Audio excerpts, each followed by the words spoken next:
ले जाते हैं जो बहुत जल्दी प्रसन्न होने वाले हैं। बोलो शंकर भगवान की। और जल्दी प्रसन्न होने वाले देवताओं की कृपा से धन वैभव मिलता है, फिर उन्हीं देवताओं का अपमान करते हैं, फिर से पतन हो जाता है। और इस विषय में एक वृकासुर का उपाख्यान है, और वो इस प्रकार से एक वृकासुर नाम का असुर हुआ। बोलो शंकर भगवान की। वृकासुर नाम का असुर हुआ और उसने पूछा, भाई ये सबसे जल्दी प्रसन्न होने वाले देवता कौन है? कौन होता है सबसे जल्दी प्रसन्न? महादेव। बोलो शंकर भगवान की। क्योंकि मेरे महादेव का एक नाम आशुतोष भगवान भी है। आशु का मतलब शीघ्र, जल्दी, तोष का मतलब प्रसन्न होना। जो बहुत जल्दी प्रसन्न हो जाए वो आशुतोष भगवान भोलेनाथ हैं। बोलो शंकर भगवान की। और शंकर जी का भजन करने के लिए सुनो क्या किया इसने, आगे हवन कुंड तैयार किया। हवन कुंड तैयार करके अपने शरीर से मांस काट के आहुति डालने को तैयार हुआ। तत्काल शंकर भगवान प्रकट हो गए। बोलो शंकर भगवान की। शंकर भगवान कहते हैं, रे वृक, क्यों अपने शरीर को काय को कष्ट देता है? अरे हम तो केवल एक लोटा जल का चढ़ाने से प्रसन्न हो जाते हैं, और तुम व्यर्थ में अपने शरीर को कष्ट दे रहे हो। क्या चाहिए वर मांगो। वृकासुर को भरोसा ना हो कि सच में शंकर जी प्रसन्न हो गए, विश्वास ही ना हो अपनी आंखों के ऊपर। ओहो, बोले महादेव आप इतनी जल्दी प्रसन्न कैसे हो सकते हैं? बोले मैं तो हो गया प्रसन्न, अब तुम वर मांगो। और इतनी जल्दी में वर मांगा। बोले हे महादेव, अगर आप मेरी तपस्या से प्रसन्न हैं, मुझे वरदान देना चाहते हैं, हे महादेव मुझे ऐसा वरदान दे दो मैं जिसके सर पे हाथ रखो जल के भस्म हो जाए, वो जलकर भस्म हो जाए। शंकर भगवान ने सोचा कुछ अच्छा मांगेगा, भोले बाबा ने कर दिया तथास्तु। और सुनो, अब वृकासुर को क्या मिल गया? वरदान मिल गया कि जिसके सर पे हाथ रखेगा वो जलकर भस्म हो जाएगा। बोलो शंकर भगवान की।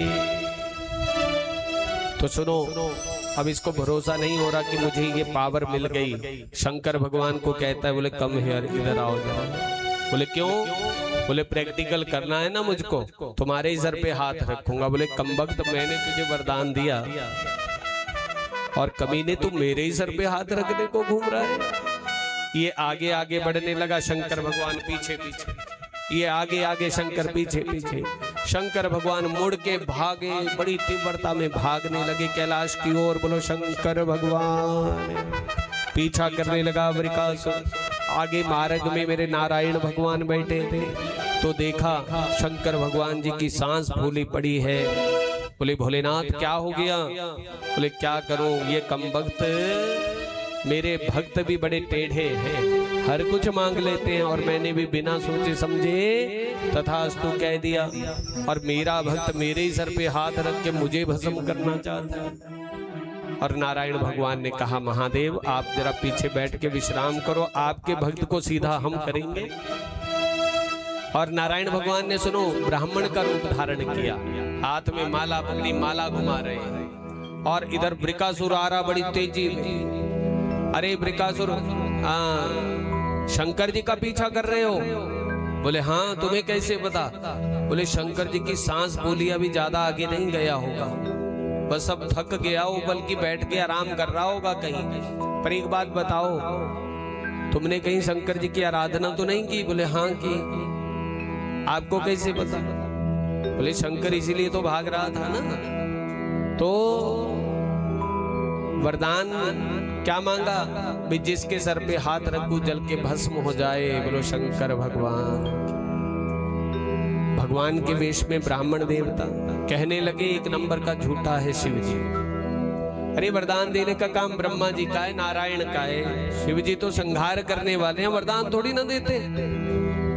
और मुझे भी ऐसे ही वरदान दिया था कि जिसके सर पे हाथ रखूं जल के भस्म हो जाए। और सुनो, उठाया हाथ, ये घुमाया अपने सिर के ऊपर ले आया और रख दिया सर के ऊपर। बोले देखो हुआ कुछ मुझे? बोले नहीं नहीं, मेरे वाला शिव जी सच्चा था, मैंने हाथ लगा के देखा था। बोले मेरे वाला भी सच्चा ही था। मेरे वाला कौन सा झूठा था, मेरे को तो सांप ने भी डंस लिया था हैं? पर तुझे मेरी बात के ऊपर भरोसा नहीं हो सकता, तो मेरी बात के ऊपर भरोसा कर ले, जो मैं कहता हूँ सुन ले। अगर तुझे वरदान दिया है तो अपना हाथ उठा सर के ऊपर ले आया वृकासुर, और नीचे 2 अंगुल का जब फर्क रह गया ना, तो बोले तपिश आ रही है शरीर को, अगर तेरे हाथ में जलाने की क्षमता होती तो अब तक तो तेरे शरीर को तपिश आनी शुरू हो जाती। वृकासुर कहता तपिश तो कोई नहीं आ रही। बोले फिर क्या सोच रहे हो, हरि के वचनों ने कर दिया मोहित उसे तुरंत, निज सर पर कर रखा उससे हुआ दुरंत। बोले रखा हाथ, जैसे रखा जल के भस्म हो गया। बोलो शंकर भगवान। अब शंकर जी पीछे से निकल के आए, फिर वैकुंठाधीश से कहा, हे वैकुंठाधीश आपने मुझे मेरे भक्त से बचा लिया। नारायण भगवान ने कहा, बोले बाबा आगे कलयुग आएगा, ये कलयुग के भक्त और भी ज्यादा खतरनाक और टेढ़े होंगे, इसलिए बहुत जल्दी प्रसन्न होने की जरूरत नहीं है, थोड़ा इनको नाक रगड़ने दिया करो अपनी चौखट पे। बोलो शंकर भगवान की। महादेव कहते हैं मैं क्या करूं, मेरा मन ऐसा है कि जो भी मुझे 1 लोटा जल का चढ़ाता है मैं तो उसको भी वरदान देने को तैयार हो जाता हूं। बोलो शंकर भगवान की। हाँ वो तो ठहरे भम भोले, वो पल में मान जाते हैं, वो तो ठहरे भम भोले, पल में मान जाते हैं, वो तो ठहरे भम भोले, पल में मान जाते हैं, वो तो ठहरे भम भोले, पल में मान जाते हैं, वो तो ठहरे भम भोले, पल में मान जाते हैं, वो तो ठहरे भम भोले, पल में मान जाते हैं। ताली प्रेम से जरा।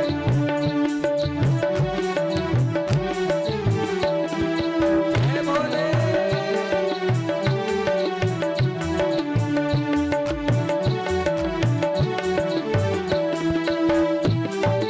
जो भी चाहे भोले को प्रेम से मना डाले,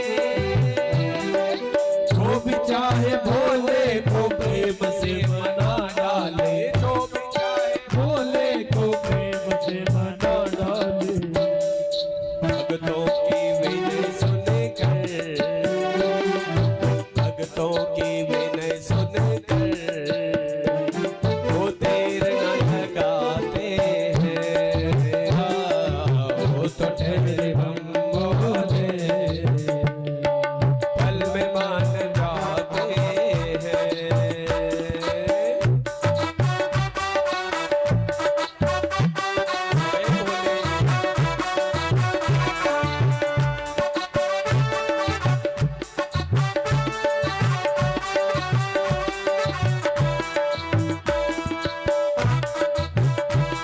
हो देवता हो या दानव, सब उन्हीं को भजते हैं। देवता हो या दानव, सब उन्हीं को भजते हैं। जिसकी जैसी जिसकी जैसी जिसकी जैसी इच्छा हो, वैसा ही फल पाते हैं। वो तो ठहरे भम भोले, वो फल में मान जाते हैं।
उनकी शरण में भक्ता जो भी चले आते हैं, है देवता निराले, भोले जी डमरू वाले।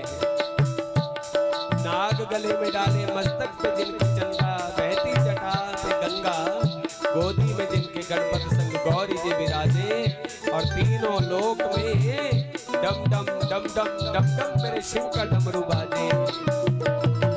भोले के दर से कोई जाता नहीं है खाली, भोले के दर से कोई जाता नहीं है खाली। महिमा शर्मा जगत में इनकी बड़ी निराली, कोई नहीं है ऐसा जैसे है मेरे डमरू वाले। वो एक लोटा जल का दो प्रेम से चढ़ाते हैं, एक लोटा जल का दो प्रेम से चढ़ाते हैं, एक लोटा जल का जो प्रेम से चढ़ाते हैं, एक लोटा जल का जो प्रेम से चढ़ाते हैं। भोले बाबा, भोले बाबा, भोले बाबा उसको तो सीने से लगाते हैं, वो तो ठहरे हम भोले, पल में मान जाते हैं, वो तो ठहरे हम भोले, पल में मान जाते हैं, वो तो ठहरे हम भोले, पल में मान जाते हैं, वो तो ठहरे हम भोले, पल में मान जाते हैं। बोलो शंकर भगवान की, उमापति महादेव की, नमः पार्वती बताए।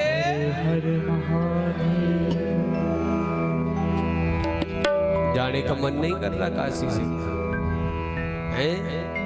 खबरदार, बस में बैठे नोट करो, जो नहीं जाना चाहते इनको इधर ही रख जाएंगे। बोलो शंकर भगवान की, उमापति महादेव की। सुनो, ये संयोग बड़ी मुश्किल से बने हैं। यहाँ पर भागवत के दसम स्कंद को विश्राम दिया है। कृत्वा दैत्यवधम कृष्ण स रामो यदुर्वृत भुवोवतार यद भारम जविष्ठम जनयन कलिम। बोलो शंकर भगवान की। आओ एकादश स्कंद में, एकादश स्कंद का पहला श्लोक है, कृत्वा दैत्यवधम कृष्ण स रामो यदुर्वृत।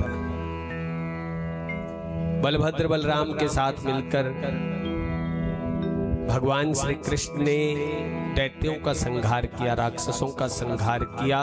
बोलो शंकर भगवान की। और कौरव पांडवों के भीतर कलह उत्पन्न की। क्या उत्पन्न की? कलह। और फिर महाभारत करा के कौरव पांडवों का भी भार हल्का किया। और अब जो थे यदुवंशी शेष थे, तो यदुवंश का नाश करने का भी भगवान ने निश्चय कर लिया और विप्र शाप का बहाना बनाया। बोलो बांके बिहारी लाल की। विप्र शाप के बहाने यदुवंश का भी भगवान अंत करना चाहते हैं। परीक्षित ने कहा, महाराज यदुवंशी तो ऐसे नहीं थे कि विप्र द्वेषी थे या विप्र द्रोही थे, तो उनको श्राप कैसे लगा? तो कहा, एक बार जाम्बवती सुत सांब को कुछ स्त्री के कपड़े पहनाए, लंबा सा घूंघटोड़ दिया, पेट पे कुछ कपड़े बांध दिए और पंडारक में संत महापुरुषों के आगे ले जाके खड़ा कर दिया। बोले, जो स्त्री तुम्हारे सामने खड़ी है, इसको पुत्र होगा या पुत्री होगी? तो संतों ने ध्यान योग में पाया, बोले न पुत्र होगा न पुत्री होगी, एक ऐसा लोहे का मूसल पैदा होगा जो सारे यदुवंश का विनाश करेगा। बोलो गोविंद भगवान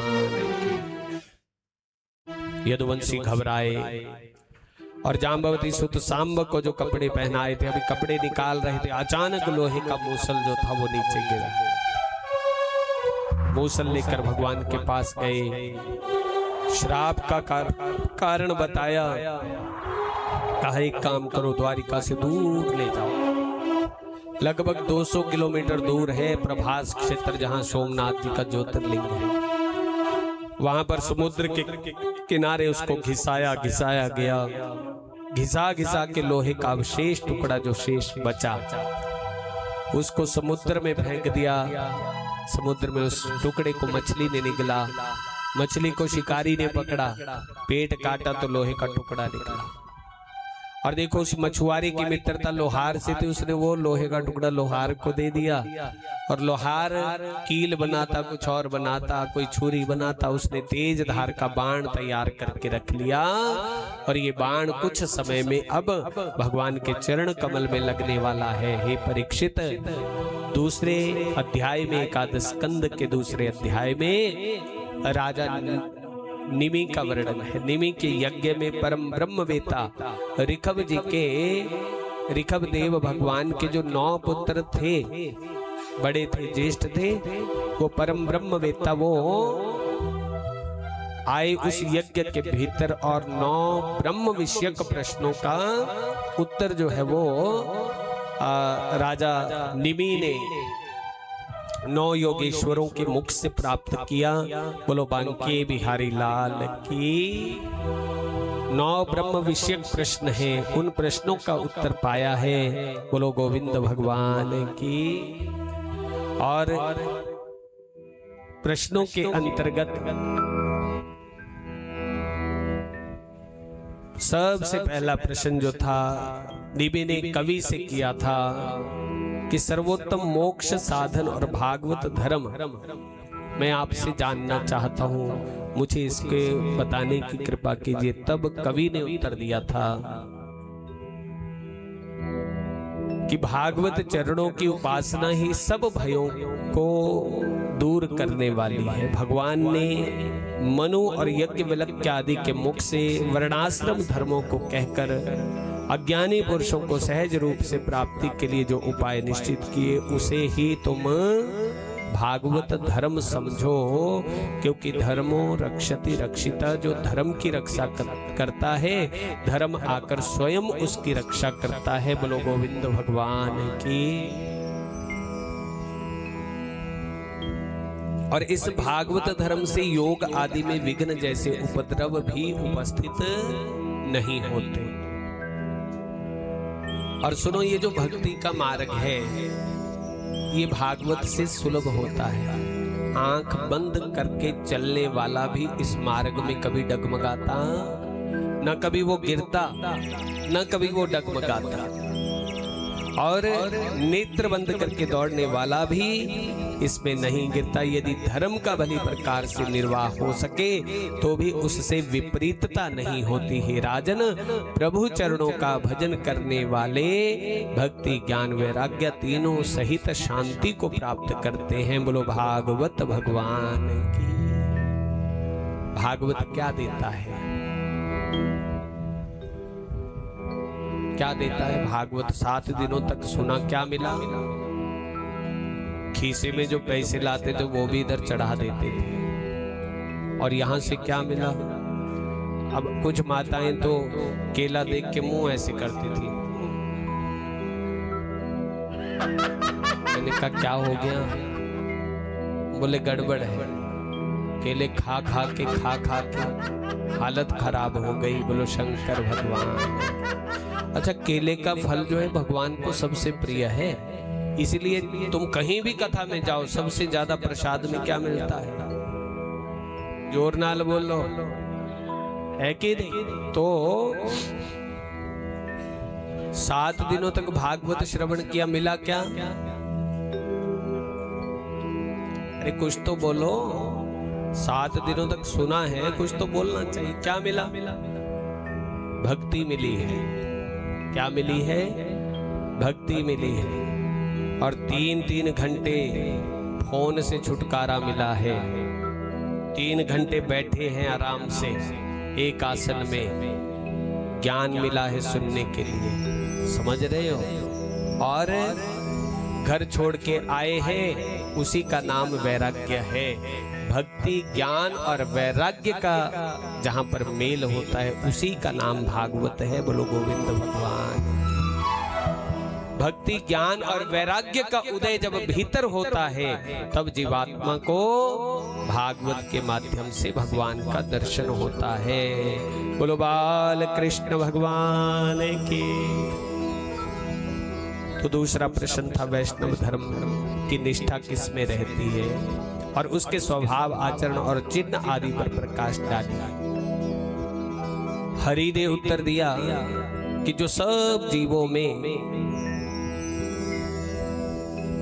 बोलो बांके बिहारी लाल के, बाल कृष्ण भगवान के, सच्चिदानंद भगवान के, जो सब जीवों में चैतन्य रूप देखे और अपने सब जीवों को स्थित देखे वह सर्वश्रेष्ठ है।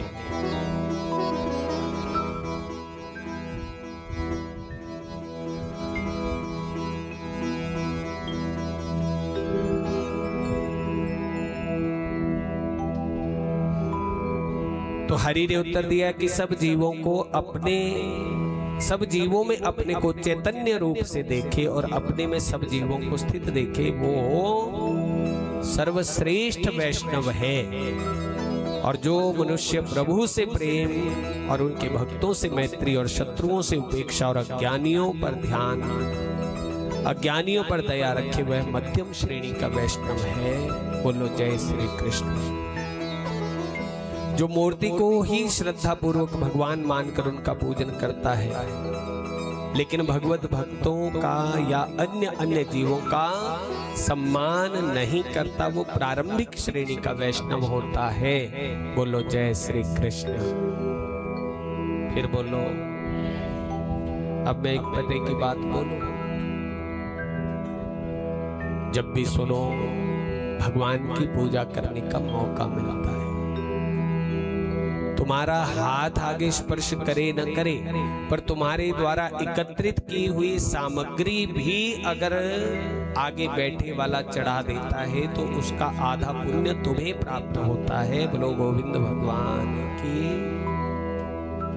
तो उसको प्रारंभिक श्रेणी का वैष्णव समझा जाता है जो इंद्रियों से भोग करते हुए भी वैर और प्रीति नहीं रखता और सब पदार्थों को प्रभु माया से उत्पन्न मानता है, वह श्रेष्ठ भक्त तथा मोह रहित रूप से प्रभु स्मरण करने वाला वैष्णवों में प्रधान माना जाता है। बोलो शंकर भगवान की। तो इस प्रकार से निमि ने तीसरा प्रश्न किया कि बड़े बड़े मायावियों को भी जो प्रभु माया मोहित करती है मैं उसे जानना चाहता हूं। अच्छा सुनो, एक दूसरे का शत्रु बनाने वाला कौन है? हमें एक दूसरे को जोड़ने वाला कौन है? शत्रु बनाने वाला कौन है? जीवा। कौन है? लुत्रो। समझ रहे? एक बात सुनो, जब जब हाथ में माला पकड़ी हो ना तब कभी भी झूठ नहीं बोलना चाहिए और कभी किसी की निंदा या चुगली नहीं करनी चाहिए।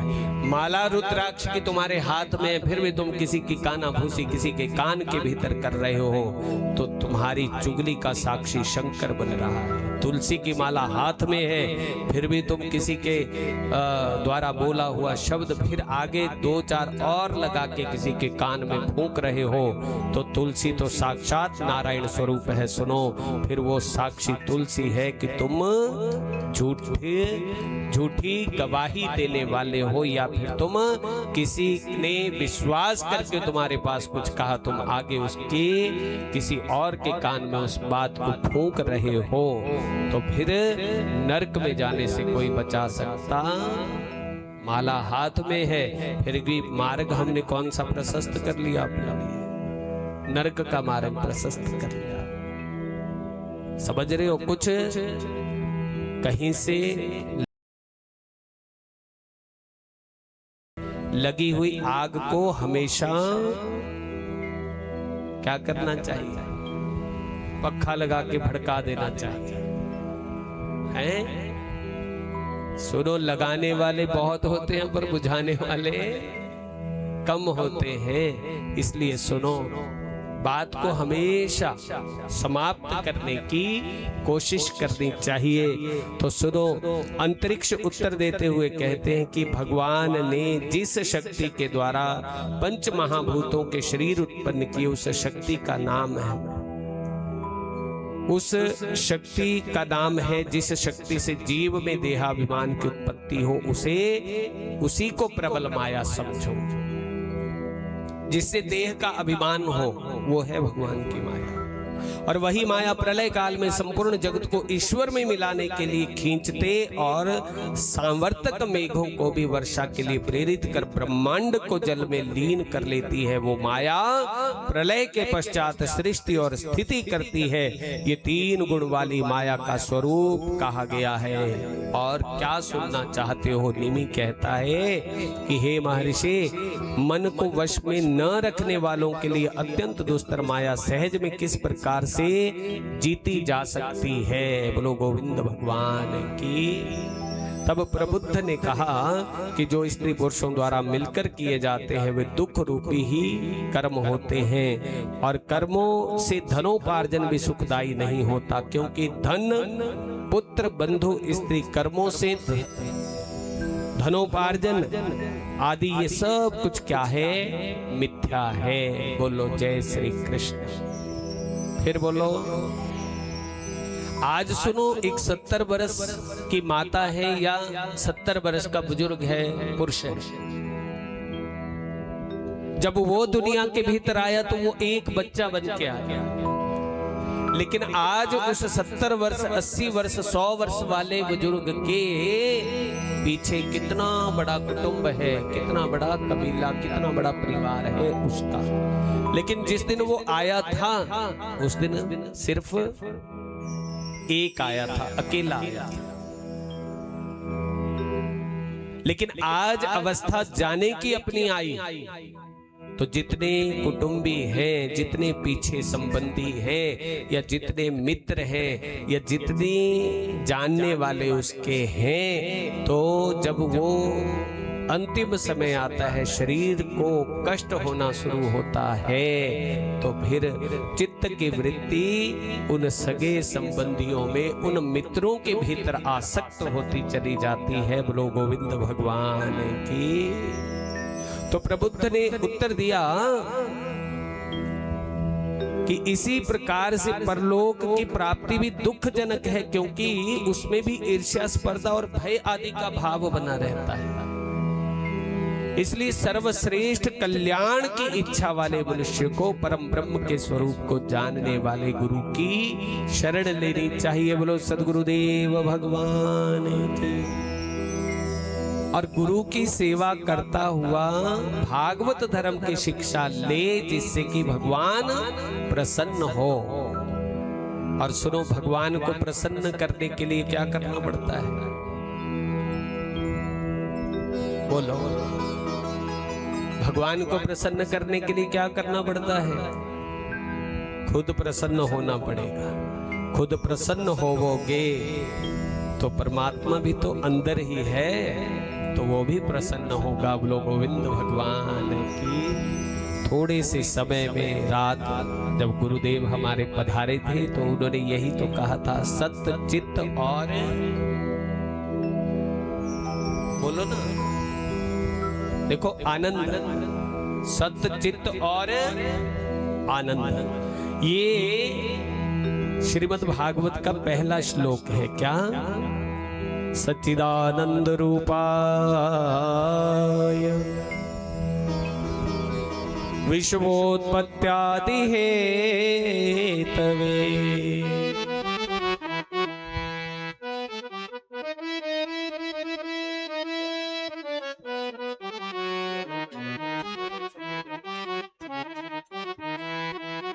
सच्चिदानंद रूपाय, बोलो, विश्वोत्पत्त्यादि हेतवे।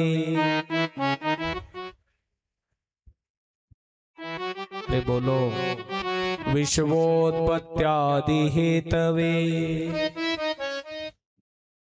तापत्रय विनाशाय श्री कृष्णाय वयं नमः। बोलना नहीं है, ऐसे अपने मेजर मारने हो तो हो फिर ये जीवा चुप नहीं होती है। सुनो, आनंद में रहो, मस्ती में रहो है। तो परम ब्रह्म विषयक प्रश्न किया है राजा देवी ने, पंचम प्रश्न किया, जिसके द्वारा इस जगत की उत्पत्ति, स्थिति और संहार होता है, जो देह, इंद्रिय, प्राण और मन को चेतना शक्ति द्वारा प्रवृत्त करता है, वही परम ब्रह्म का स्वरूप कहलाता है। बोलो गोविंद भगवान की। तो इस प्रकार से सुनो, बंधन और मोक्ष क्या है? अगला प्रश्न किया तो मनः एव कारणम मनुष्याणाम बंध मोक्षो, हमारा मन ही हमारे बंधन और मोक्ष का कारण है। बोलो गोविंद भगवान की। मन माने तो सब कुछ अपना है, मन माने तो ये तन भी अपना नहीं है। अगर ये इस संसार में कुछ भी अपना नहीं है, जब ये भाव चित्त में रहता है तो समझ लेना मुक्त अवस्था है। बोलो बांके बिहारी लाल की। तो पूर्णाहुति का समय हो गया है ना? तो पूर्णाहुति कर लो, क्योंकि फिर पौन लग जाएगी, पौने हो जाएंगे, 3:45 है। जल्दी जल्दी पकड़ा दो। अच्छा, उसके बाद सुनो, इधर ध्यान दो जरा। टप के भीतर बड़ा है, सामग्री पड़ी है ना? बीच में एक आधा भजन करेंगे, फिर उठ के थोड़े थोड़े उठ के थोड़ी आहुति अपनी अपनी डाल देना सभी, ठीक है? अब इतने सारे एक साथ कुंड के नजदीक एकत्रित नहीं हो सकते। बोलो शंकर भगवान की। तो रखा हुआ है, बाद में चाहे आरती हो उसके बाद भी डाल सकते हो। बोलो शंकर भगवान की। बोलो बंसी वाले भगवान की।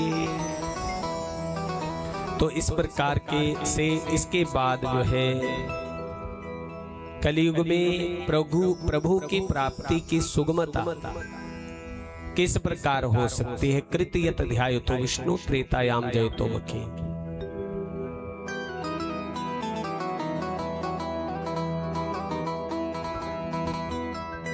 द्वापरे परिचर्यायाम कलो तदहरि कीर्तनात्। बोलो गोविंद भगवान की। तो बाबा जी डाल रहे हैं पूर्णाहुति, बस उनके साथ हमारा हाथ। बोलो शंकर भगवान की। जयकारा पूर्णा हरिदा। तो आगे दत्तात्रेय जी का वर्णन है। दत्तात्रेय जी ने प्रकृतिस्थ 24 गुरुओं से शिक्षा ग्रहण की है। बोलो बांके बिहारी लाल की। 24 गुरुओं से प्रकृतिस्थ, पृथ्वी से दीक्षा ली। क्या सीख ली है? इस पृथ्वी के ऊपर मलमूत्र विष्ठा भी जीव करता है, हल चलाता है पृथ्वी में, उससे अन्न भी पैदा करता है, यज्ञ भी इसी पृथ्वी पे करता है। लेकिन पृथ्वी कभी ये नहीं कहती तूने मेरे ऊपर गंध डाला, तूने मेरी छाती को चीरकर अन्न पैदा किया, तू मेरे ऊपर नहीं रह सकता। देखो, पापी भी इस धरती के ऊपर रहता है और पुण्यात्मा भी इसी धरती के ऊपर रहता है। बोलो जय श्री कृष्ण। एक बात सुनो, भगवान को ढूंढने के लिए हम कहाँ जाते हैं? बोलो, परमात्मा को ढूंढने के लिए कहाँ जाते हैं? मंदिर में जाते हैं। और मंदिर जाने से क्या होता है, या तीर्थ में जाने से क्या होता है? बोले सारे पाप नष्ट हो जाते हैं, दूर हो जाते हैं। परंतु परमात्मा वहां भी तो होता है जहां पर हम पाप करते हैं। वहां कौन सा भगवान नहीं होता? भगवान का वास वहां भी है जहां पर जीव पाप करता है, जहां पर पाप विषयक सोच बुद्धि के भीतर लाता है। बोले परमात्मा का वास तो वहां भी है, तो क्या वहां पर पापों का प्रायश्चित नहीं हो सकता? या केवल परमात्मा सिर्फ शिवालय के भीतर मिलेगा? है ये मनोमंथन करने की आवश्यकता है। बोलो गोविंद भगवान की। तो पृथ्वी, जल, तेज, वायु, आकाश, ये पंचभूत, पंचभूतात्मक देह, पंचभूतों से दत्तात्रेय जी ने शिक्षा ग्रहण की। सुनो, कपोत कपोती से, पिंगला नाम की वैश्या से सीख ली। एक पिंगला नाम की वैश्या थी और झरोखे से झांकती रहती, ताकती रहती, कोई पुरुष आएगा और मेरे आजीविका का साधन बन जाएगा, मेरे शरीर का सुख भोग करेगा, मुझे कुछ रुपया पैसा दे जाएगा। बोलो गोविंद भगवान की। सुबह खिड़की के झरोखे में से झांकने लगी, कोई नहीं आया। रात हो गई, रात बीत गई, सुबह हो गई, सुबह बीत गई, फिर दोपहर, दोपहर बीत गई, तो फिर रात हो गई। तो उसने छोड़ दिया सब कुछ, सोचने लगी जितना मन की इच्छा को पूर्ण करने के लिए मैं संसारी का इंतजार कर रही थी, अगर मैंने इतना इंतजार परमात्मा का किया होता, इतनी प्रतीक्षा परमात्मा की होती, तो अब तक तो वो भी मेरे पास आ जाता। बोलो गोविंद भगवान की। पिंगला नाम की वैश्या से सीख ली और अजगर से, मधुमक्खी से, कपोत कपोती से, कुंवारी कन्या से, और उसके बाद सुनो ऊधो का वर्णन है। ऊधो को ज्ञानोपदेश दिया है, बद्ध मुक्त और भक्त के लक्षण का वर्णन आया है। बोलो गोविंद भगवान की। और उसके बाद वर्णाश्रमों का सुंदर वर्णन है। प्रथमेनार्जिता विद्या, द्वितीयेनार्जितं धनम, तृतीयेन तपस्तप्तं, चतुर्थे किम करिष्यति। बोलो गोविंद भगवान की। श्री बांके बिहारी लाल की। आओ गंगा घाट की ओर चले। बोलो बांके बिहारी लाल की। बंसी वाले भगवान की। गंगा घाट के किनारे सुखदेव स्वामी जी विराजमान हैं और परीक्षित को बैठे बैठे, आज अंतिम दिन था, सप्तम दिवस था, और सुखदेव स्वामी ने जितने भी प्रश्न किए, परीक्षित महाराज के सारे प्रश्नों का उत्तर दिया है। बोलो गोविंद भगवान की। श्री बांके बिहारी लाल की। बाल कृष्ण भगवान की। तो आइए, जब तक हवन का अगला कार्य संपन्न हो तो ठाकुर जी के श्री चरणों में एक हाजिरी लगाते हैं, क्योंकि परीक्षित मोक्ष फिर सभी बैठ जाएंगे तभी सुनाएंगे। बोलो बांके बिहारी लाल की। तो 7 दिन तक वास किया है काशी में। एक बुरी आदत यहाँ छोड़ जाना और यहाँ से कई अच्छे संस्कार लेके जाना। बोलो बांके बिहारी लाल की। जितनी माला 7 दिनों में घुमाई है ना, है उतनी घर में तो संभव नहीं हो पाएगी। फिर भी सुबह शाम बस ये क्षण याद किया करना जो काशी में व्यतीत हुए हैं। बोलो गौरी शंकर भगवान की। बांके बिहारी लाल की। होकर श्याम दी गली दे विच पालिया के लोकी कहंदे होई कमली। कर श्याम दी गली दे विच पालिया के लोकी कहंदे होई कमली। ओ होई कमली जी मैं होई कमली। होई कमली मैं होई कमली। हाँ होई कमली जी मैं होई कमली। होई कमली मैं होई कमली। कर श्याम दे जय हो। कर श्याम दे गली दे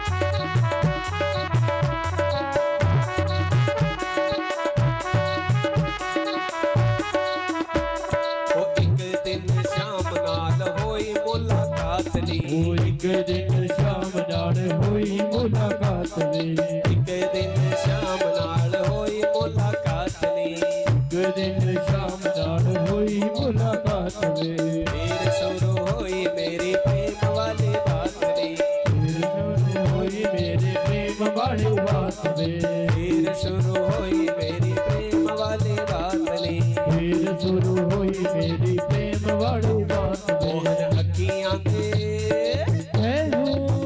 मोहन अखियां दे रस्ते वसा लिया कि लोकी कहते होई कमल हो करे शाम दी घड़ी दे विच पाले आके लोके कहंदे होए कमले।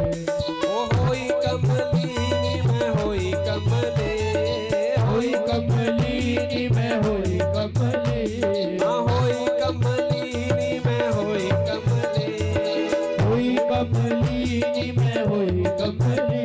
कर शाम दी गली दे विच पा लिया कि लोकी कहते होई कमली करे शाम दी घड़ी दे विच पाले आके लोके कहंदे होए कमले।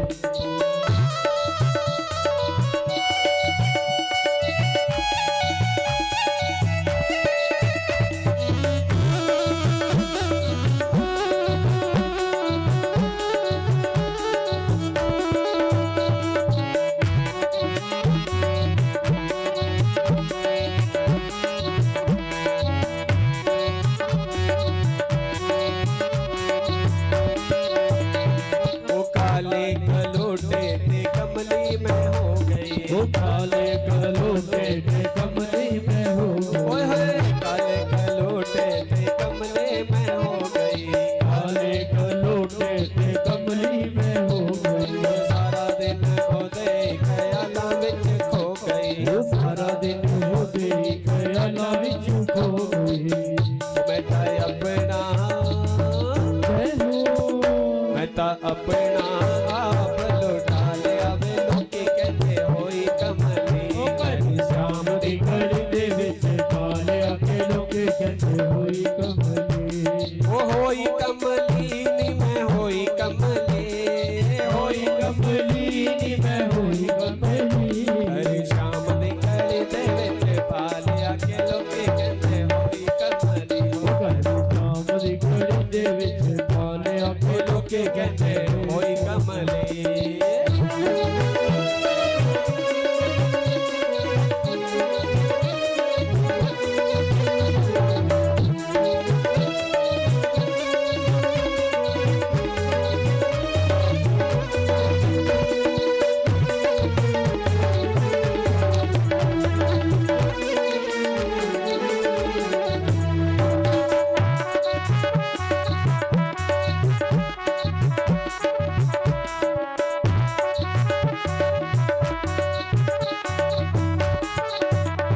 ओ जेड़ा कोई देखे आके बड़ा चित चोर नी, जेड़ा कोई देखे आके बड़ा चित चोर ने। ओ जेड़ा कोई आके देखे बड़ा चित चोर नी, जेड़ा कोई आके देखे बड़ा चित चोर ने। मनो इते बिना कोई जचदा ना होर नी, मनो एते बिना कोई जचदा नहीं होर बई। मनो पल विच जय हो मनु पल विच अपना बना लिया कि लोकी कहते होई कमली करे शाम दी घड़ी दे विच पाले आके लोके कहंदे होई कमली। होई कमली नी मैं होई कमले, होई कमली नी मैं होई कमली। हाँ होई कमली नी मैं होई कमले, होई कमली नी मैं होई कमली। कर शाम दी गली दे विच पा लिया के लोकी कहते होई कमले, हो कर शाम शाम दी घड़ी दे विच पाले आके लोके कहंदे होई होई कमली।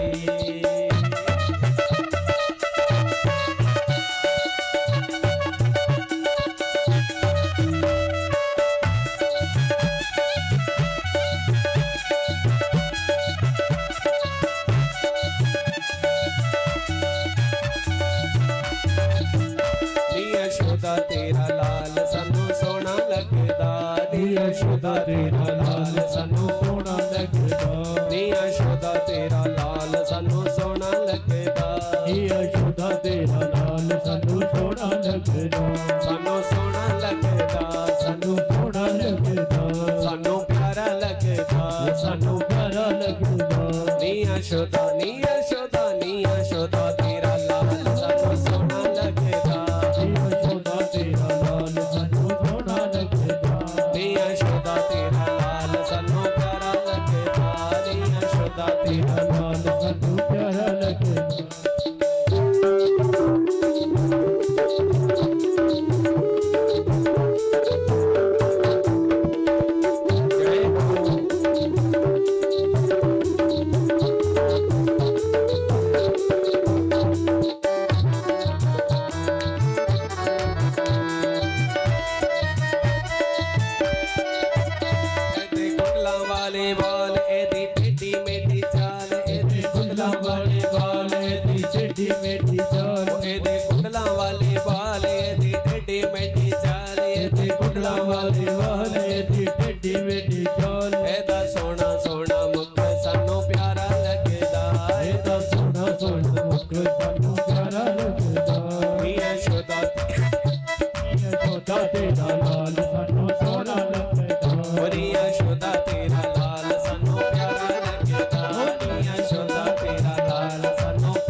बिहारी लाल की। हाँ जी, तो गोरख सिंह जी आ गए नीचे, जल्दी कर लो, नीचे पहुंच गए। बोलो बंसी वाले भगवान की, बाल कृष्ण भगवान की। थोड़ा इधर आगे बैठने की भी व्यवस्था बना दो। बोलो बाल कृष्ण भगवान की जय हो, सच्चिदानंद भगवान की जय हो। तो गंगा घाट के किनारे सुखदेव स्वामी जी विराजमान। परीक्षित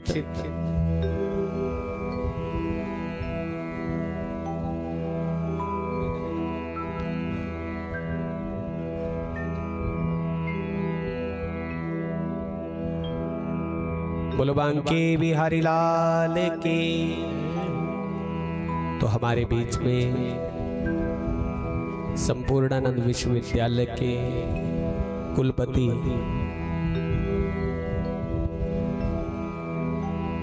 प्रोफेसर डॉक्टर बिहारी लाल शर्मा जी, उनका हार्दिक अभिनंदन, हार्दिक स्वागत है।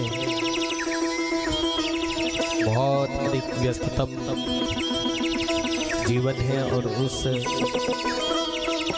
व्यस्त जीवन में से कुछ समय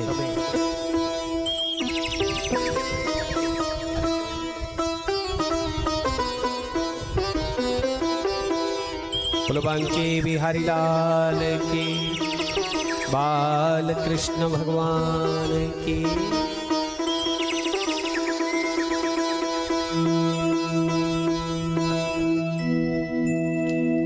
बहुत बहुत हार्दिक अभिनंदन है, हार्दिक स्वागत है।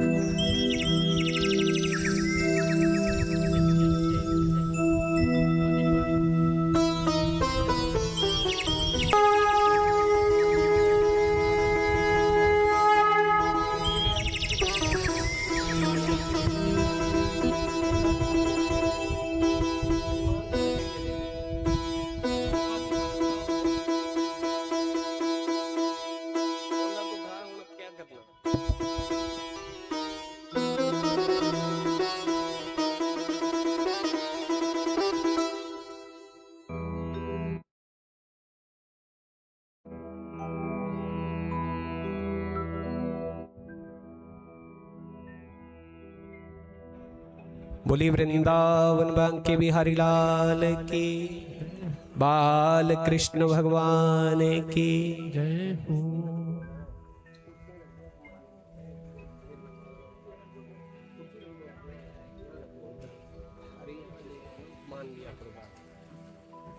बोलो बंसी वाले भगवान की, बोलो काशी विश्वनाथ भगवान की। तो सभी से निवेदन रहेगा वो सभी अपने अपने स्थान पर बैठ जाएं।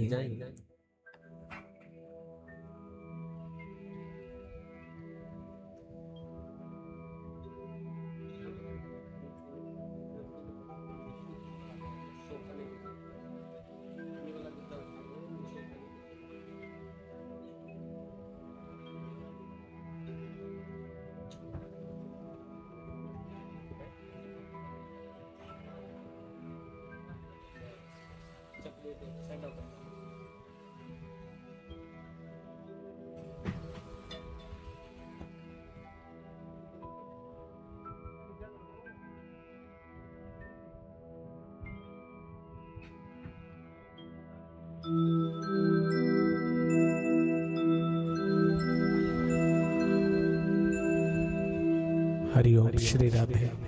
तो मैं गुरु जी से निवेदन करूंगा कृपया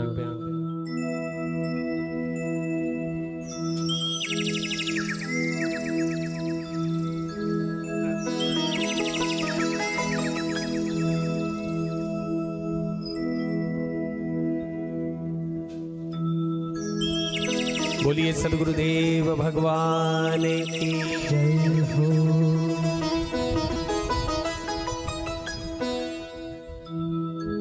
तो मैं परिचय एक बार फिर से देना चाहूंगा।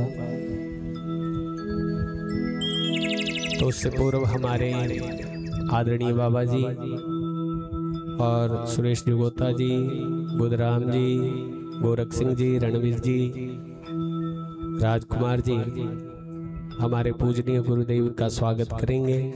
बोलो गोविंद भगवान की।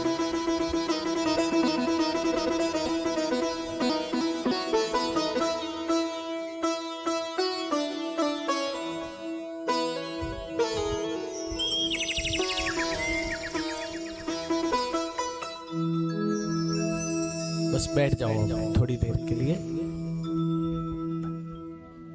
बाद में बैठ जाओ थोड़ी देर। बोलो वृंदावन बांके बिहारी लाल की जय हो। बाल कृष्ण भगवान की जय हो। आओ गंगा घाट के किनारे। सुखदेव स्वामी ने परीक्षित से कहा, परीक्षित तुम 7 दिन पहले मेरे पास बैठे थे और मेरे पास आकर तुमने प्रश्न किया था कि जिसकी मृत्यु निकट हो उसको क्या करना चाहिए। उसके अतिरिक्त भी आपने मुझसे बहुत प्रश्न किए, मैंने सब प्रश्नों का उत्तर दिया। आज मैं आपसे अंतिम प्रश्न मैं भी आपसे एक पूछना चाहूंगा कि परीक्षित आज तुम्हारा अंतिम दिन है, क्या तुम आज मरोगे? परीक्षित ने एक क्षण भी विचार नहीं किया। परीक्षित ने कहा कि जब मेरा जन्म ही नहीं हुआ तो मैं मरूंगा क्यों? क्योंकि जन्मता भी शरीर है और मरता भी शरीर है। आत्मा न जायते म्रियते वा कदाचित, न आत्मा जन्म लेती है न आत्मा मरती है। आत्मा नित्य है, सत्य है, शाश्वत है। आत्मा शरीर बदलती है। पंचभूत तत्वों से बना हुआ शरीर यही पैदा होता है और ये शरीर ही मृत्यु को प्राप्त होता है, नष्ट होता है। तब सुखदेव स्वामी ने कहा, परीक्षित मेरा कार्य पूर्ण हो गया।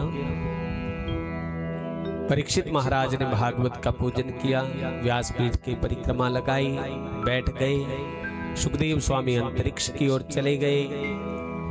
तक्षक ने कुछ सर्पों को मुनियों का रूप धारण कराया और एक फल के भीतर छोटा सा कीड़ा बन के बैठ गए। बोलो गोविंद भगवान की।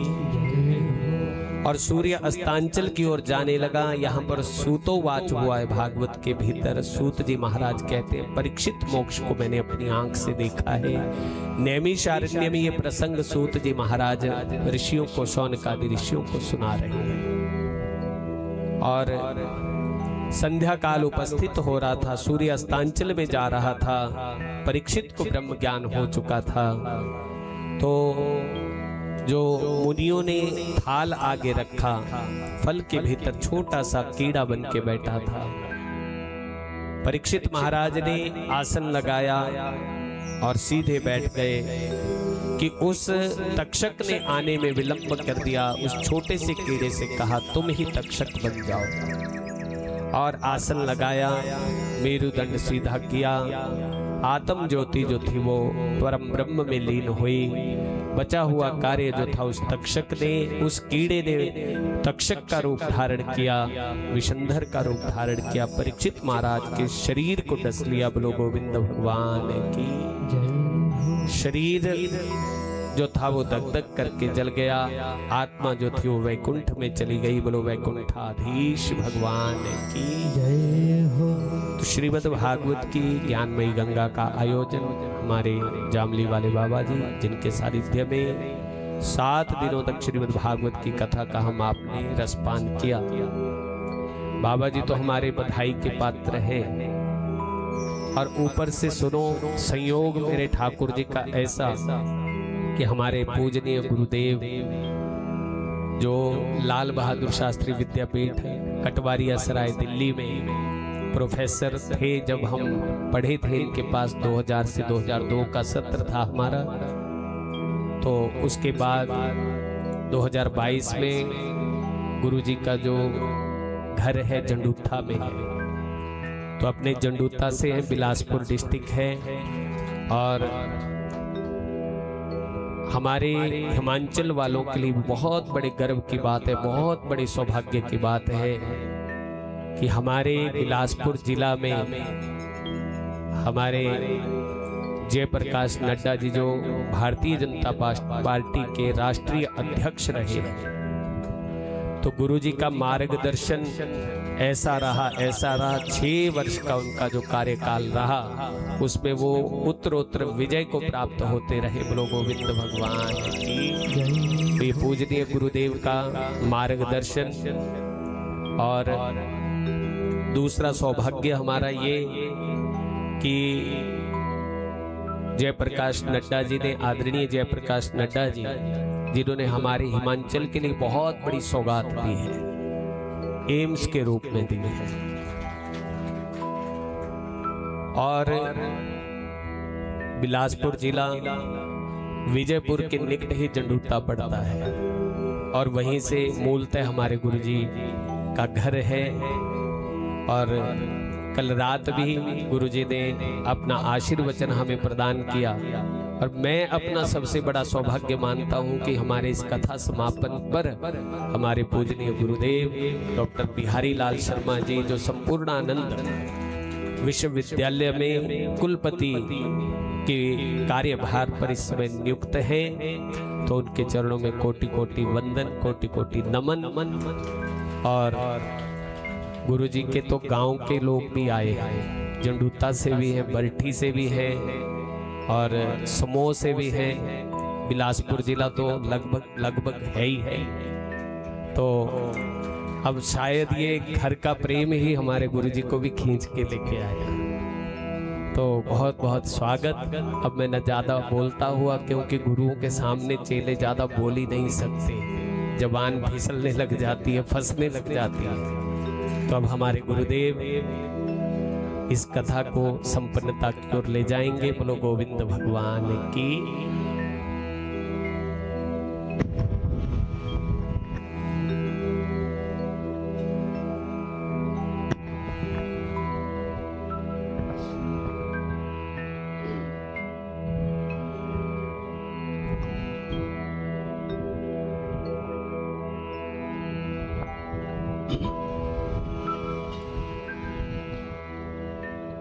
या देवी सर्वभूतेषु बुद्धि रूपेण संस्थिता नमस्तस्यै नमस्तस्यै नमस्तस्यै नमो नमः।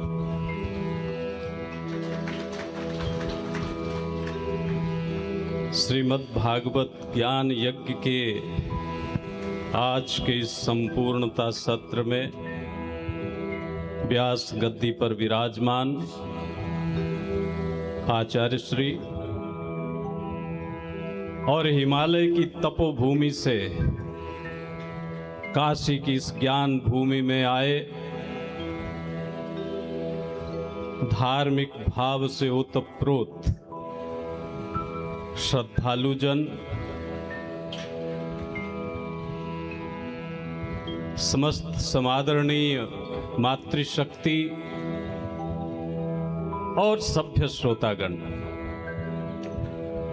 यह हम सभी का सौभाग्य है कि हमने ऐसी पवित्र धरती पर अपना धर्माचरण करने का संकल्प लिया, जिस धरती पर आने के लिए देवता भी अपनी कामना करते हैं।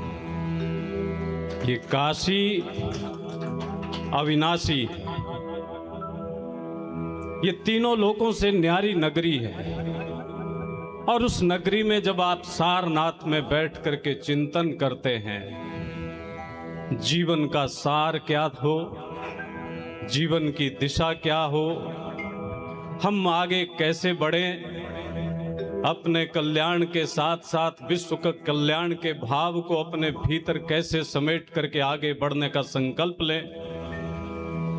यही संकल्प आज से 2500 साल पहले जब महात्मा बुद्ध ने ज्ञान प्राप्त किया था बोध गया में, उसके बाद सबसे पहले उपदेश देने के लिए जिस धरती का चयन किया धर्म चक्र प्रवर्तन के लिए, वही पुण्य धरती सारनाथ की धरती।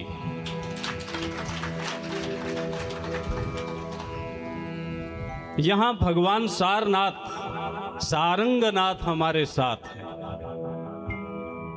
और ऐसी पवित्र धरती पर जब दो विशेष धाराओं का मिलन हो रहा हो, जिसमें एक तरफ हिमाचल की तपोभूमि हो और दूसरी तरफ मोक्षदायिनी वाराणसी काशी की ज्ञान भूमि हो, ज्ञान और तप का जब मेल होता है तो वह संगम अद्भुत स्वरूप प्राप्त कर लेता है। और फिर जन जन के मन मन में जिस धार्मिक भाव का जागरण होता है, वो हमारे मन के भटकाव को ठहराव में ला करके हमारे स्वभाव को विशेष बना देता है। इसलिए आपने जिस क्षण ये संकल्प लिया कि हम काशी में जाकर के चिंतन करेंगे, श्रीमद् भागवत की कथा का श्रवण करेंगे और परीक्षित बन करके करेंगे। सुखदेव स्वामी जब कथा कर रहे थे तो उनके सामने जो कथा का श्रवण करने वाले थे वो परीक्षित थे।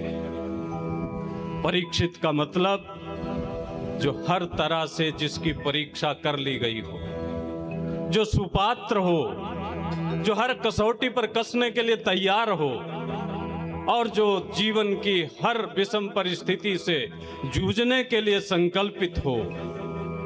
क्योंकि कथा श्रवण के बाद अगर कोई रास्ता निकलता है तो वो मुक्ति का रास्ता होता है, और मुक्ति ज्ञान के बिना संभव नहीं होती। ऋते ज्ञानाद न मुक्ति, ज्ञान के बिना मुक्ति संभव नहीं है। ये मुक्ति केवल जन्म मरण के बंधन का ही नाम नहीं है। हमारे आदि शंकराचार्य जब इस उद्घोष को लेकर के चलते हैं, पुनरपि जननम पुनरपि मरणम पुनरपि जननी जठरे शयनम, यह जो भव चक्र है ये सदा सदा के लिए नष्ट हो जाए। क्योंकि जब जीव जन्म लेगा तो जन्म लेकर के कर्म करेगा, और जब कर्म करेगा तो कर्म के फल को भोगने के लिए कर्मानुबंध में फंस जाएगा। इस प्रकार से एक जन्म में लेकर के जो कर्म किए, उन कर्मों को भोगने के लिए पुनः जन्म लेना पड़ता है।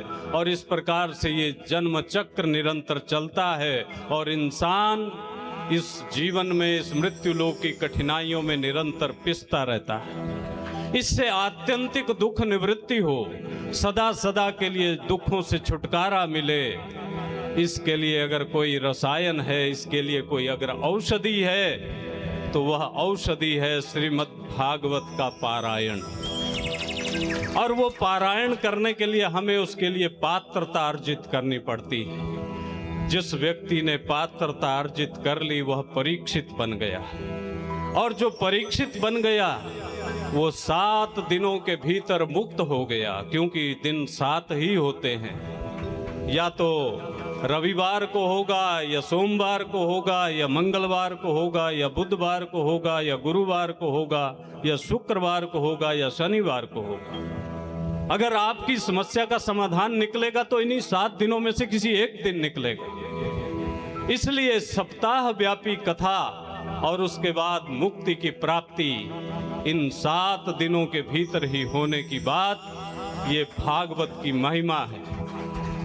इसलिए आप लोगों ने जब ऐसे दिव्य स्थल पर आकर के तपश्चर्या की, 7 दिन रह करके यहाँ बाबा विश्वनाथ का आशीर्वाद प्राप्त किया, माँ अन्नपूर्णा से शक्ति ली, सारंगनाथ के चरणों में बैठकर साधना की, और यहाँ जितने देवी देवता हैं, ये धरती समस्त देवी देवताओं की संगम स्थली है। यहाँ बैठ करके आपने जो अपने 7 दिन बिताए, ये आपके पूर्व जन्मों के पुण्य का प्रताप है। सौभाग्यशाली लोग इस धरती पर आकर के इतना प्रवास कर पाते हैं, इतना निवास कर पाते हैं। इसलिए आप लोगों ने भी पूर्व जन्म में कुछ पुण्य प्रताप किया, जिसके कारण आप बाबा जी के नेतृत्व में और आचार्य जी के व्याख्यान में स्वयं को जोड़ते हुए जो लाभान्वित हुए, उसके लिए आप सब धन्य हैं, और बाबा विश्वनाथ की कृपा आप पर बनी रहेगी। आप सब सामान्य जन नहीं है, आप सब धार्मिक हैं। और जब मैं ये कहता हूं कि आप सब धार्मिक हैं, तो धार्मिक का मतलब केवल वेशभूषा धारण करने का नहीं है। हमारा ये देश सनातन परंपरा को लेकर के चलने वाला देश है। सनातन इसलिए है क्योंकि हमारा धर्म सनातन है। और जब मैं ये कहता हूं कि हमारा धर्म सनातन है, तो सनातन धर्म के 10 विशेष लक्षण हैं, जिसके कारण वो सनातन कहलाता है। हमारे यहाँ धर्म का लक्षण करते हुए कहा गया, श्रुति स्मृति सदाचाराः स्वस्य च प्रियमात्मना एतत् चतुर्विधम माहु साक्षात धर्मस्य लक्षणम। यानी जो वेदों में कहा गया है, जो धर्मशास्त्र में प्रतिपादित किया गया है, और जो महापुरुषों के जीवन का चरित्र है, और उसके बाद चौथी बात है जो आपके अंतरात्मा की आवाज है। इन 4 बातों पर आधारित होकर के जो विशेष लक्षण है वही धर्म है। अब ये विशेष क्या है, श्रुतियों में क्या प्रतिपादित किया गया है, स्मृति में धर्मशास्त्र में क्या कहा गया है, सामान्य जन तो नहीं जानता। तो उसमें 10 बातें कही। धृति क्षमा दमोस्तेयम शौचमिंद्रिय निग्रह धीर विद्या सत्यम अक्रोधो दशकम धर्म लक्षणम। ये जो हमारा धर्म है ये बड़ा दिव्य है। इस धर्म में पहला लक्षण, सारा का सारा धर्म का जो भवन है वो धैर्य पर खड़ा है। पहला लक्षण है धैर्य। धैर्य कब? जब आपत्ति सिर पर हो तब भी हम धैर्य खोए बिना, विचलित हुए बिना अपने कर्तव्य पथ पर डटे रहें। गर्मी कितनी भी हो लेकिन हमारा मन कथा से भटके ना। इस प्रकार का धैर्य धर्म का पहला लक्षण है। दूसरा लक्षण है क्षमा। जब आपके भीतर किसी को दंड देने का सामर्थ्य आ जाए और फिर भी आपके भीतर क्षमा का भाव हो। आप देखिए, हमारे यहाँ कहा गया कि अगर धर्म का साक्षात दर्शन करना है भगवान श्री राम को देख लीजिए। भगवान श्री राम में धर्म के ये 10 लक्षण आपको घटते हुए दिखेंगे। भगवान श्री राम में धैर्य भी था, क्षमा भी था और बुराइयों को कुचलने का सामर्थ्य रूप दम भी था, और कर्तव्यनिष्ठ होकर के कर्तव्य का पालन करना, चोरी का अभाव होना, यह भी था। पवित्र रह करके काम करने का भाव भी था, इंद्रियों पर नियंत्रण होने का भाव भी था, बुद्धि के अनुसार चलने का संकल्प भी था, और हर समय हर स्थान पर सीखने की वृत्ति बना करके ज्ञानार्जन का भाव भी था, और सत्य के मार्ग पर चलने का संकल्प भी था, और हमेशा क्रोध से दूर रखने का स्वयं का भाव का प्रभाव भी था। ये 10 लक्षण धर्म के हैं। आप देखिए, भगवान श्री राम को जब राज सिंहासन की प्राप्ति होने वाली थी तो वनवास का आदेश हो गया। किसी बेटे को अगर राजगद्दी मिल रही हो और उसको वनवास कर दिया जाए 14 साल का, तो उसके चेहरे का हाव भाव क्या होगा आप स्वयं कल्पना कर सकते हैं। ये भारत की सांस्कृतिक परंपरा में ही संभव है कि जहां एक बेटे को राजगद्दी प्राप्त हो रही हो और उसको बन जाने के लिए आदेश हो जाए, और मुस्कुराता हुआ पिता की आज्ञा का पालन करने के लिए वन की तरफ प्रस्थित हो जाए। दुनिया में किसी संस्कृति में ऐसा उदाहरण नहीं मिलेगा। ये अगर उदाहरण मिलेगा तो हिंदुस्तान की उस पवित्र संस्कृति में। उन्होंने धैर्य धारण किया, उनके चेहरे का भाव नहीं बदला। जो राज सिंहासन मिलने के बाद खुशी होने वाली थी, वो वनवास की आज्ञा होने पर वो खुशी कम नहीं हुई। उसी भाव में वनवास को स्वीकार किया, और उसके बाद जब वो जंगल में चले गए, दुर्दांत राक्षसों से लड़ना पड़ा, माता सीता का अपहरण हुआ, खोज हुई, पता चला कि मां सीता रावण की कैद में अशोक वाटिका में बंद है। तो आप देखिए कि एक ऐसा पति जो सर्व सामर्थ्य संपन्न हो, उसकी पत्नी पर कोई खतरा हो तो वो बिना एक क्षण गवाए जो कुछ कर सकता हो तुरंत करेगा। भगवान श्री राम लंका की तरफ चले तो बीच में सागर था। भगवान श्री राम चाहते तो पहले ही क्षण सागर को डरा करके रास्ता मांगते, लेकिन भगवान श्री राम ने धैर्य नहीं छोड़ा। उन्होंने सागर से प्रार्थना की, सागर के किनारे साधना की, अनुनय विनय की, लेकिन सागर ने सोचा पता नहीं कौन भिखारी है, ऐसे कैसे रास्ता दे दूं। तो 3 दिवस तक पंथ मांगते बैठे रघुपति सिंधु किनारे। उत्तर में जब एक नाद भी मिला नहीं सागर के स्वर से, उठी अधीर धधक पौरुष तब राम के सर से। 3 दिन तक भगवान श्री राम सागर को मनाने के लिए सागर के किनारे उनकी साधना करते रहे, उपासना करते रहे, मनौती करते रहे। लेकिन सागर ने सोचा पता नहीं कौन भिखारी आ गया, ऐसे कैसे रास्ता दे दे। जब 3 दिन बीत गए तो राम ने लक्ष्मण से कहा, लक्ष्मण मेरा धनुष बाण लाइए, मैं अग्नि बाण संधान करके इस दुष्ट सागर को इसी क्षण सुखा दूंगा। लक्ष्मण तो इसी पल की प्रतीक्षा में थे। दौड़ करके धनुष बाण लाए। भगवान श्री राम ने अग्नि बाण का संधान किया, अग्नि ज्वालाएं प्रस्फुटित होने लगी। सागर ने देखा कि ये कोई साधारण व्यक्ति नहीं है, ये तो साक्षात नारायण। तो सागर त्राही त्राही करता आ गिरा चरण में। जब सागर शरण में आ गया तब देखिए दंड देने का सामर्थ्य होते हुए क्षमा का जो दूसरा धर्म का लक्षण है वह यहाँ आपको दिखाई देता है। भगवान श्री राम ने सागर को क्षमा किया। केवल क्षमा ही नहीं किया, उस पर उपकार भी किया। पूछा कि अब बताइए ये अग्निबाण का संधान हो चुका है, इसको छोड़ना पड़ेगा। अब बताइए क्या करूं? तो सागर ने कहा, महाराज उत्तर की तरफ राक्षसी शक्तियां हैं जो मुझे परेशान करती हैं, आप ये बाण उनकी तरफ चला दीजिए, मेरा कल्याण हो जाएगा।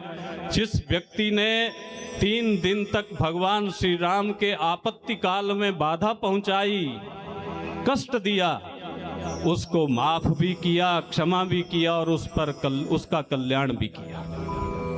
ये धर्म का दूसरा लक्षण, चूंकि क्षमा शोभती उस भुजंग को जिसके पास गरल हो, उसको क्या जो दंतहीन विषरहित विनीत सरल हो।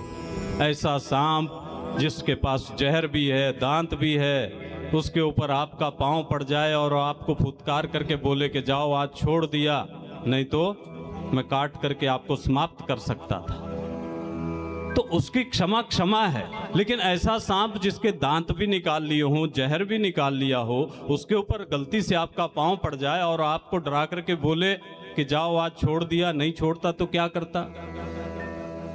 तो जिसमें दंड देने का सामर्थ्य है, वह अगर क्षमा का भाव रखे तो वही क्षमा क्षमा है। इसलिए धर्म का दूसरा लक्षण है क्षमा, यानी दंड देने का सामर्थ्य होते हुए भी क्षमा का भाव रखना भगवान श्री राम में था। तीसरा लक्षण धर्म का है दम। दम का अर्थ होता है बुराइयों का दमन करने का सामर्थ्य, कुरीतियों का, कुनीतियों का, बुराइयों का, विपत्तियों का दमन करने का सामर्थ्य रखना। भगवान श्री राम ने बचपन बाल्यकाल से ही सज्जनों की रक्षा के लिए, ऋषियों की रक्षा के लिए, मुनियों की रक्षा के लिए वन में अनेक राक्षसों से लोहा लिया, तरह तरह की बुराइयों से संघर्ष किया। और चौथा लक्षण धर्म का है अस्तेय। अस्तेय कहते हैं चोरी का भाव ना हो। चोरी का मतलब किसी की जेब काटना, पर्स छीनना ही चोरी नहीं है। जो दायित्व जिस व्यक्ति को दिया गया है, उसको अगर वो निष्ठा से पूरा नहीं कर रहा है तो चोरी कर रहा है। अध्यापक अगर निष्ठा से पढ़ा नहीं रहा है तो वो भी चोरी कर रहा है। छात्र अगर निष्ठा से पढ़ नहीं रहा है तो वो भी चोरी कर रहा है। तो चोरी का भाव न हो, ये धर्म का, हमारे सनातन धर्म का चौथा लक्षण। और पांचवा लक्षण है शुचिता, पवित्रता। पवित्रता हम साबुन शैम्पू से, पानी से अपनी बाहर की शुचिता कर लेते हैं, लेकिन भीतर की शुचिता कैसे होगी? सत्संग से, स्वाध्याय से, साधना से, तपस्या से, ध्यान से, इन सारी क्रियाओं से आभ्यंतरिक शुचिता होगी। तो शुचिता बाह्य और भीतरी दोनों तरह की शुचिता।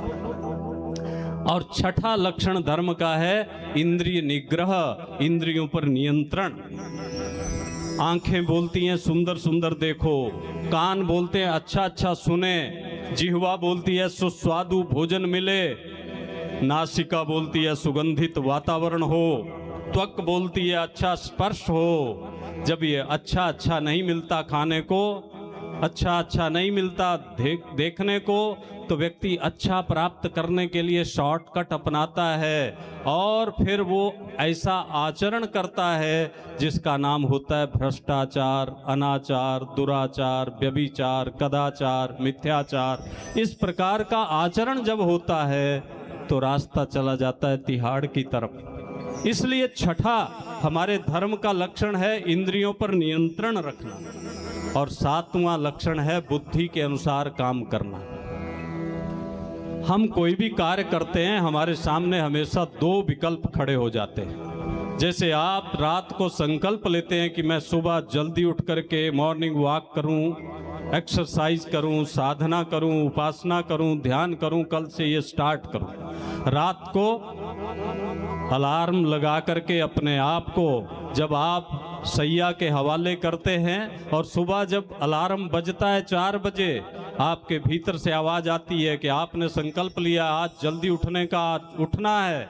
फिर दूसरी आवाज़ आती है कि नहीं आज 1 घंटा और सो लो, कल से पक्का। ये आज 1 घंटा और सो लो, कल से पक्का। पहली आवाज़ जो जगाती है, जो बोलती है उठिए, आपने संकल्प लिया है, आपको आगे बढ़ना है, अपना काम पूरा करना है, वो आवाज़ है बुद्धि की। और जो दूसरी आवाज़ है जो बोलती है कि आज 1 घंटा और आराम कर लीजिए कल से, वो आवाज़ है मन की। आदमी एक, आवाजें दो, एक समय में एक कोई मान सकता है? बुद्धि की मानी तो बुद्धिमानी, मन की मानी तो मनमानी, मनमानी खड़ा करती है परेशानी। इसलिए धर्म का 7वां लक्षण है बुद्धि के अनुसार काम करिए, बुद्धि जो कहे वही करिए, ये हमारा धर्म कहता है। और 8वां लक्षण है विद्या, ज्ञान। ज्ञान की कोई सीमा नहीं होती। कभी कभी ज्ञानाहंकार में व्यक्ति सोचता है कि मैंने 2 विषयों में पीएचडी कर ली, मैंने 3 विषयों में पीएचडी कर ली, मुझसे बड़ा ज्ञानी कोई नहीं। ये ज्ञानाहंकार जिस व्यक्ति के भीतर रहेगा वह विद्वान नहीं हो सकता। क्योंकि हमारे यहाँ तो कहा गया कि बालादपि सुभाषितम, अगर अच्छी बात हमें कहीं से भी सीखने को मिलती है तो हम बच्चे से भी ग्रहण करें। हम सीखने के लिए हमेशा अपने दिमाग के खिड़कियां दरवाजे खुले रखें। जहां से भी जो भी सीखने को मिले, किसी के ज्ञान को हल्का मान करके न चलें और किसी के साथ अपनी तुलना न करें। क्योंकि इस दुनिया में बनाया हुआ हर व्यक्ति अतुलनीय है। आप देखिए, इस दुनिया की आबादी लगभग 8 अरब के आसपास है। हर व्यक्ति की फिंगरप्रिंट किसी दूसरे से मैच नहीं करेगी। तो जब मैच नहीं करेंगे तो आपकी मैच का दुनिया में कोई है ही नहीं। जब आपके मैच का कोई दुनिया में है नहीं तो हम दूसरे से अपने को क्यों तोल करके देखें? जो आप है वो दुनिया में कोई नहीं है। ये भाव अपने भीतर रखिए, कभी हीन भावना मत आने दीजिए। आप भगवान ने जो बनाए हैं वैसा दूसरा कोई बना ही नहीं है। इसलिए हर व्यक्ति के भीतर जो ज्ञान है उसका सम्मान करें। लेकिन विद्वानों की आदत है, जो पढ़ा लिखा विद्वान होता है वो जहां बैठता है सामने वाले का इंटरव्यू लेना शुरू कर देता है। कितने पढ़े हो, क्या क्या पढ़ा है। एक विद्वान ऐसे सागर पार जाने वाला था, तो सागर में नाव पर जब बैठे तो मल्लाह से पूछने लगे कितने पढ़े हो। मल्लाह ने कहा साहब नहीं, कुछ सामान्य ऐसे ही।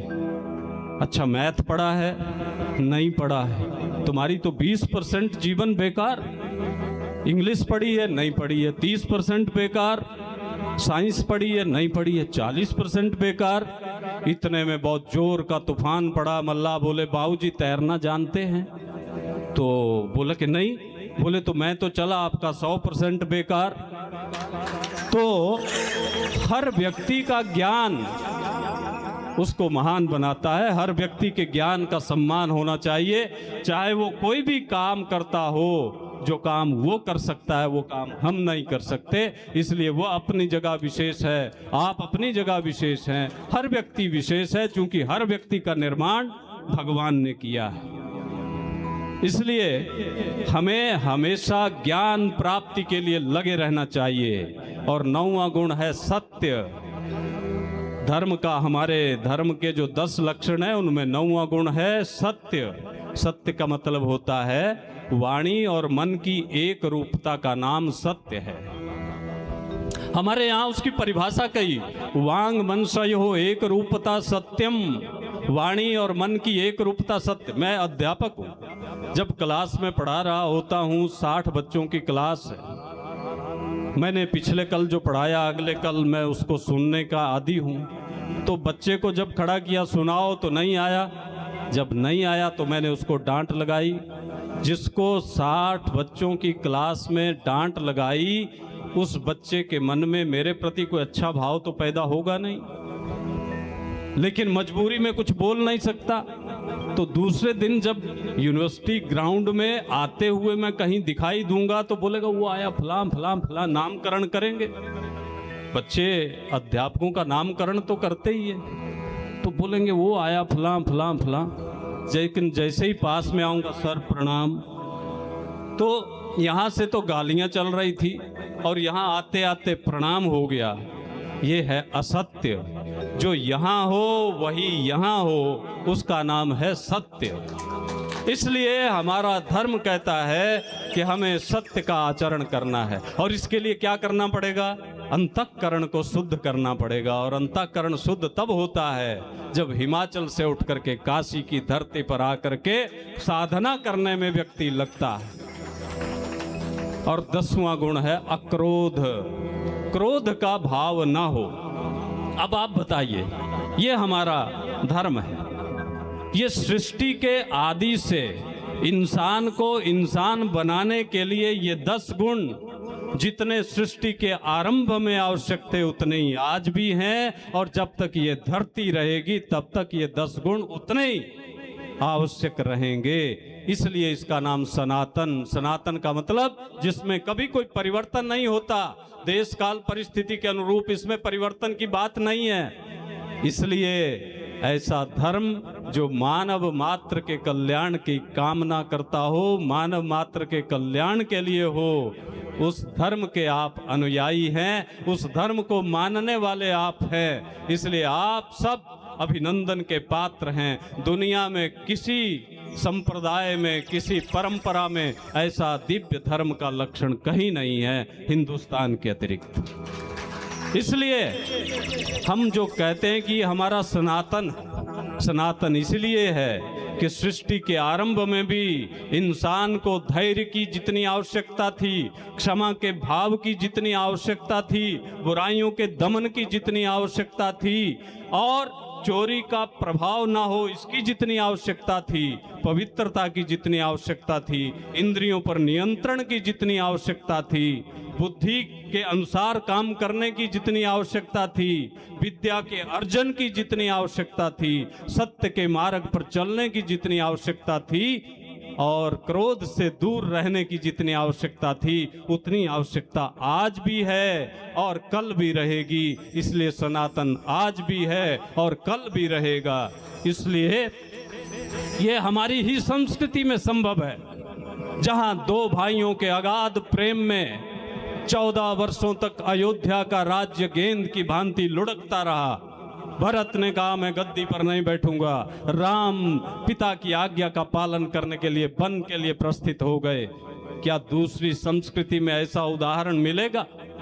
दूसरी संस्कृतियों में गद्दी प्राप्ति के लिए गर्दन कलम कर दी जाती है, लेकिन हमारे यहाँ त्यागे नैके अमृतत्व मानसु, एक त्याग ही सबसे बड़ी पूंजी है जिससे अमृतत्व की प्राप्ति होती है।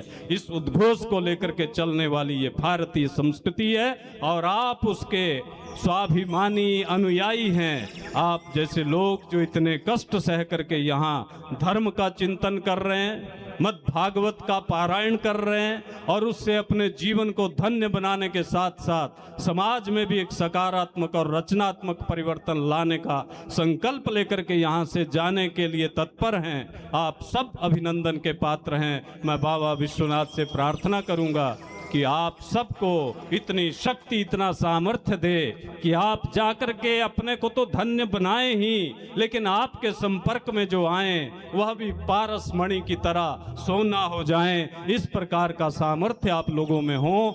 मैं इन्हीं शब्दों के साथ आप सब ने, आचार्य जी ने यहाँ आकर के आपके दर्शन का सौभाग्य दिया, इसके लिए मैं आपका सबका आभारी हूँ।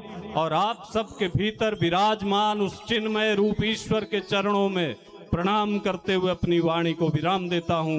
नमस्कार, धन्यवाद, जय हिंद, जय भारत।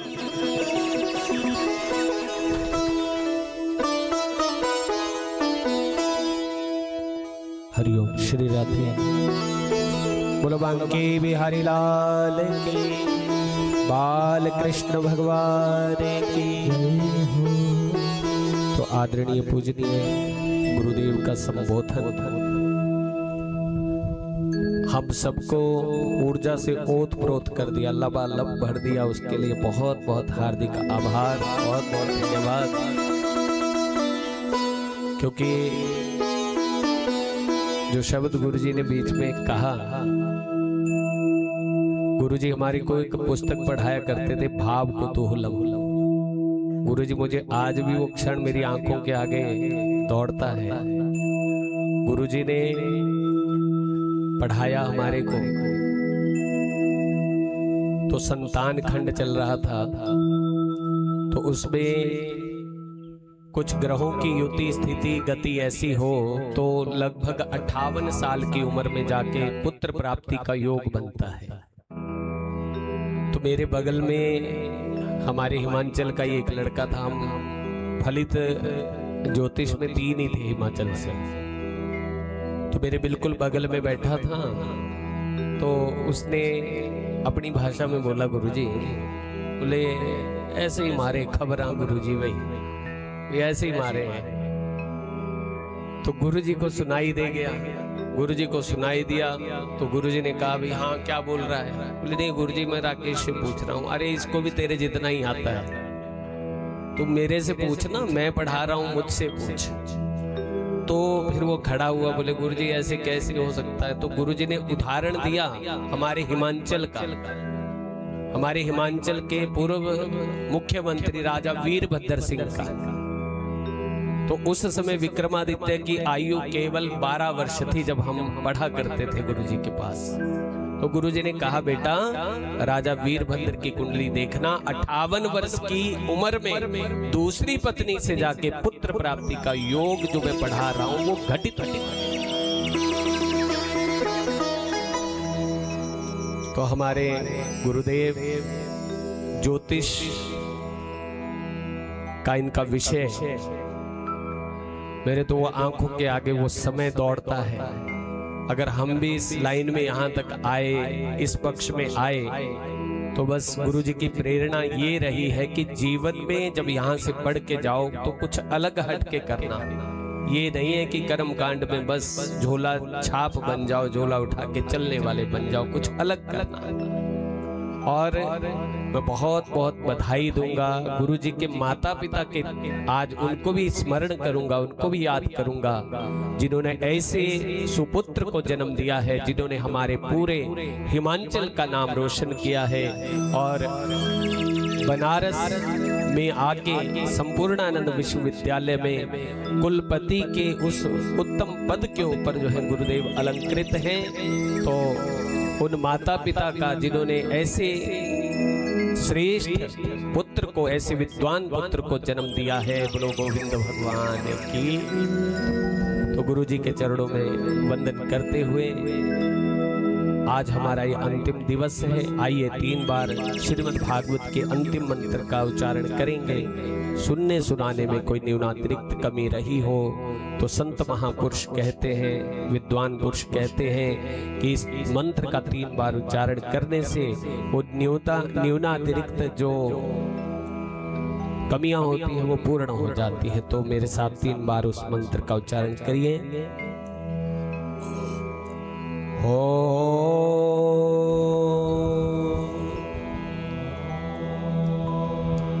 नाम संकीर्तनं यस्य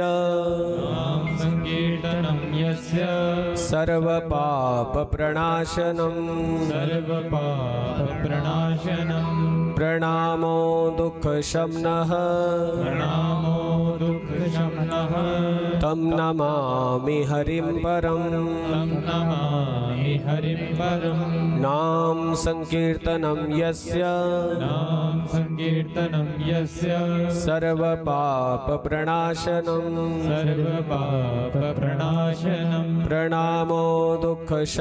प्रणामो दुख शमनः तम नमामि हरिं परम